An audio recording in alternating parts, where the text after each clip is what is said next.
السلام عليكم ورحمة الله وبركاته. مرحبا بكم معنا في قناة مطبخ فرح. إن شاء الله يلقاكم هذا الفيديو بأحسن الأحوال وبصحة جيدة. كالعادة نحب نشارككم وصفة من وصفاتي السهلة والاقتصادية وأهم حاجة الناجحة. وصفتنا لليوم هي مانغوتي بوصفة ناجحة 100% وكذلك اقتصادية. حبة بيض فقط بدون زبدة، يعني بزيت فقط. تقدري ديريه لولادك وتفرحيهم، خصوصا ان رانا مقبلين على الموسم الدراسي. يعني كلمجة ديريه لهم كلمجة، وكذلك او توجديه لهم مع القهوة كي يسرحوا من ليكول. يحبوا ذراري صغار المانغوتي نعرفوه احسن من تروحي تشريه. وكذلك يجي كمية ما شاء الله، يعني حبة بيض تقطع لك كيما راكم تشاهدوا، ويجي خفيف طري كيما تاع اللي نشروه من برا.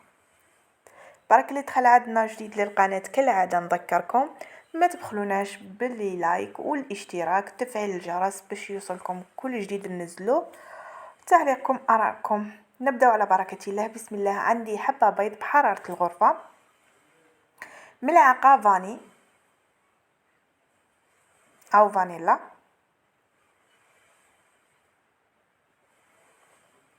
رشة تاع ملح كذلك، وهنا عندي كاس الا ربع سكر. ما حاولوا ما تكثروش السكر باش ما تجيكمش يابسه.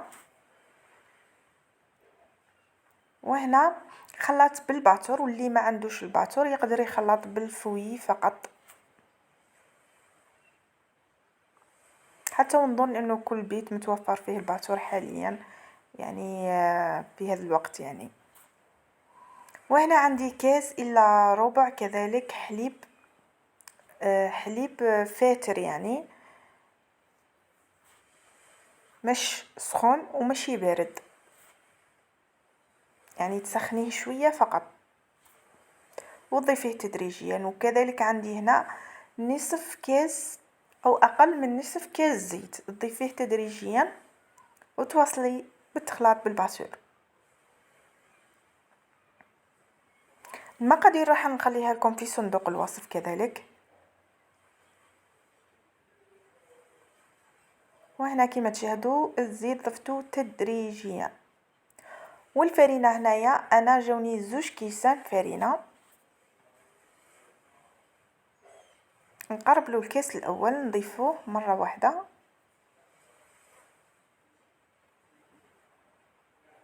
ونخلطو شويه برك بالباتور. يعني حاولوا ما تكثروش تخلط بالباتور لانها تجي خفيفه ياسر وما راحش تساعدكم تعودوا تقسموا فيها وتطووا واحده على واحده. وهذا الكاس الثاني راح نضيفه، يعني مش راح نضيفه مره او ضيفيه مره معليش. وضفت معاه خماره تاع حلوى باكي خماره، وضفت باكي وشويه باكي كامل وزدت شويه.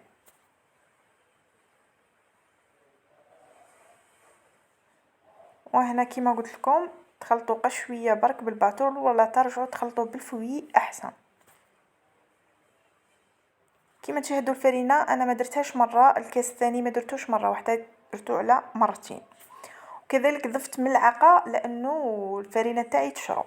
وهنا اخر حاجه راح نضيفوها ملعقه خل. ماذا بكم خل يكون ابيض، واذا ما كاش عندكم نديروا الخل الاحمر. ترجعوا تخلطوا حتى تتحصلوا على هذا القوام. هنا جبت كسرونه وضفت 2 ملاعق كبار من الخليط.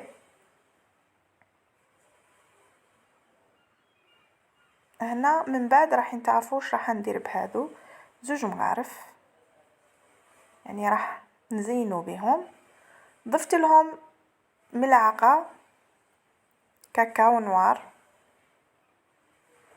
وزدت شويه باش يكون اللون غامق.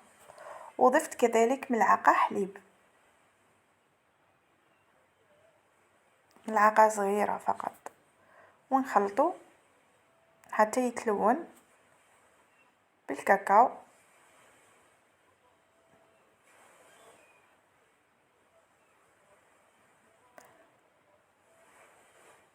نرجعوا للخليط تاعنا الاول. كما تشاهدوا جبت صينيه تاعي فرشتها بورق الزبده وضفت الخليط تاعنا،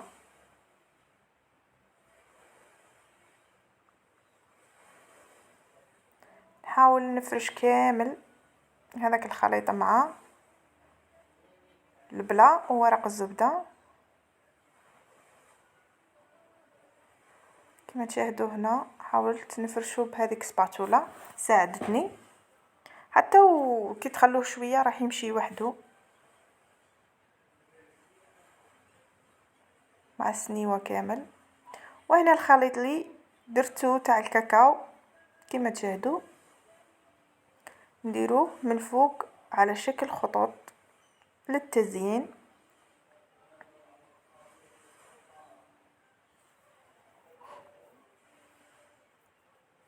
بهذه الطريقه.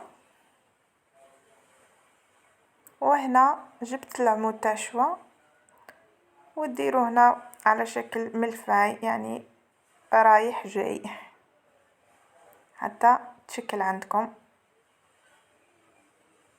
بهذه الطريقه، يعني طريقه سهله. وهنا تكوني موجده الفرن تاعك على درجه حراره 180 وديري وتخليه هنا ما يطولش، ما يديلكمش وقت. حاولوا تعسوه. انا تحرقت لي شويه من تحت كما تشاهدوا. بعد ما طيب لكم من تحت شعلوا لها من الفوق حتى تحمر شويه. وهنا جبت ساشي كما راكم تشوفوا او نايلون درتو من كيس تحت بلاستيكي وسحبت ورق الزبده وكما تشاهدوا شويه تحرقت لي. نتوما حاولوا انه ما تطولوش في الطياب، قسمتها على 2 حتى النيلو اللي من تحت قسمته على 2. وهنا جبت معجون المشمش او معجون المشماش كما نقولوا حنايا، ونديروا معجون تاع المشماش كطبقه او ما بين طبقتين ونجيبوا هذيك الطبقه كما تشاهدوا عاونتني. يعني كما شاهدتوا الكيس بلاستيكي عاونني كي قلبتها. وهنا خفيفه لدرجه اني يعني قسم فيها قب شويه كما راكم تشاهدوا باش ما تتكسرليش. ساعد فيها بشويه، جات خفيفه جات رائعه. واش نقول لكم جربوها، هذه اول تجربه صراحه صورتها جات روعه. وها لكم الحبات تاعنا تاع المانغوتي، شوفوا الخفيه كيفاه، شوفوا الطراوه كيفاه جاتني طريه وخفيفه وقد تفتت كما راكم تشوفوا في الفتات يعني فوق الكيس البلاستيكي. هاليكم شوفوا كيفاه جات روعه. ولا قد جربوها ما راحش تندموا. كذلك اقتصاديه، نعرفوا البيض غالي وكاع يعني ما راحش تكلف لكم. نبدا راح نقسم معاكم حبه، شوفوا شحال خفيفه، شوف تتفتت، شوف الله الله. شويه انا في الطياب حركتها شويه من تحت شفطت لي. نتوما حاولوا انه يعني ما تطولوش، ما تديش وقت هي. وهاليكم الطبق النهائي تاعنا تاع اليوم مانغوتي.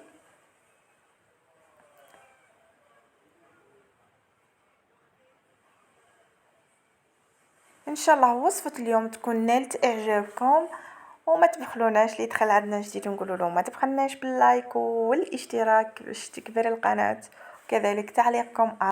والى اللقاء، الملتقى جديد مع وصفة جديدة، مطبخ فرح.